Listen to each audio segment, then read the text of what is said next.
Nobody.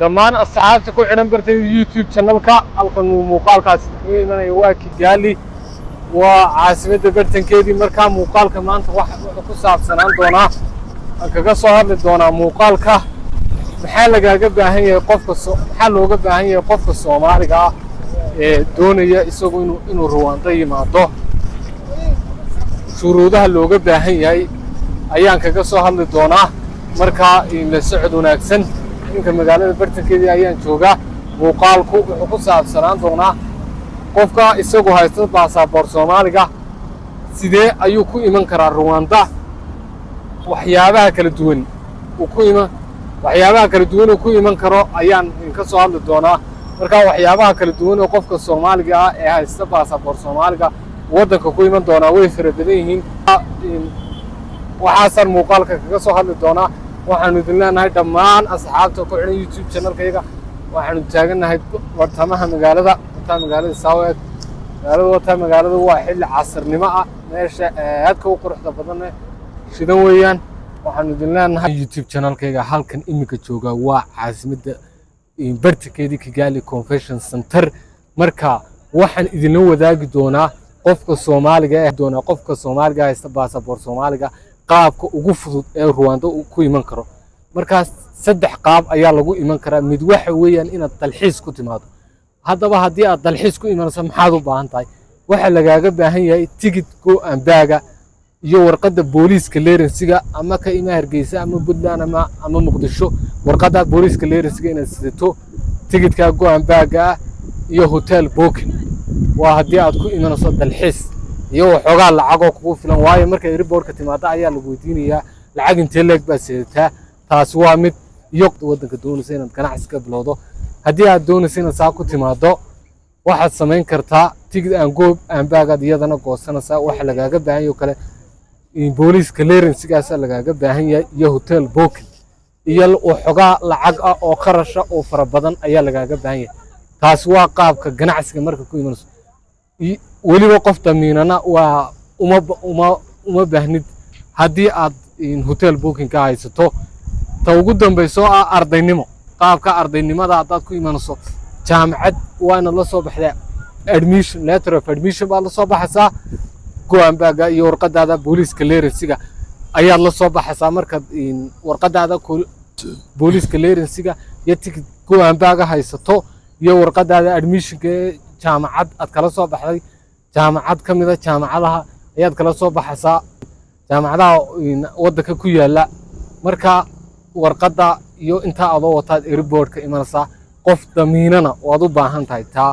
oo ku damiinta oo airport-ka ka soo qaado oo meesha kugu soo dhaweeya inta xog information haddaba markaad waddanka soo gasho qaybiye kale waxaad u baahan tahay dee qofkii meel u dego iyo guri iyo waxba u baahan yahay intaana waad la soo socodsiin doonaa la socod wanaagsan dhammaan asxaabta ku xidhan YouTube channel. Okay, my name is Six Albert. I'm here. I live in Rwanda, and so I can show you everything in Rwanda. It was so very, very beautiful.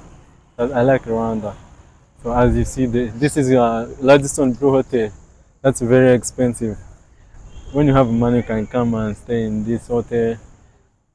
As you see, there is another house that is very beautiful. Kigali Height. It's a good place for a business because we have a security. And even the taxi in Rwanda is not enough. It's not very expensive. Taxi it's not expensive here. Yeah, it's not very expensive in Rwanda. Okay. Yeah, if you have a business, you can come and start a business in Rwanda because nothing. And you see, even we have a security. We have a very, very security. We can come and visit Rwanda. We are allowed. You are welcome to visit Rwanda. Visit Rwanda, safe. This is Rwanda. Visit Rwanda.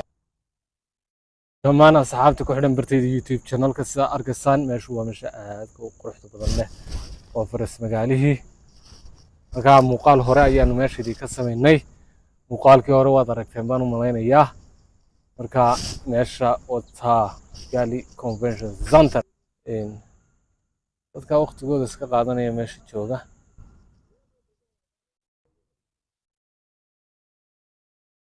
halkan waxa loogu talagalay in sawiraan iyo wax lagu galgalo.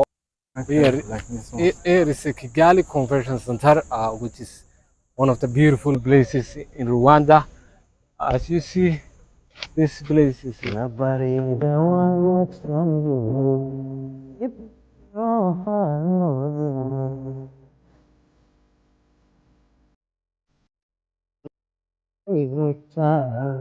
وحايغو بدل كالدعاء قد برد هاي نفسي قرمت بعدي الدين برد هوايها بين بركو بل حدك باقي نفسي قرمت بعدي halkan meeshu saas u eg tahay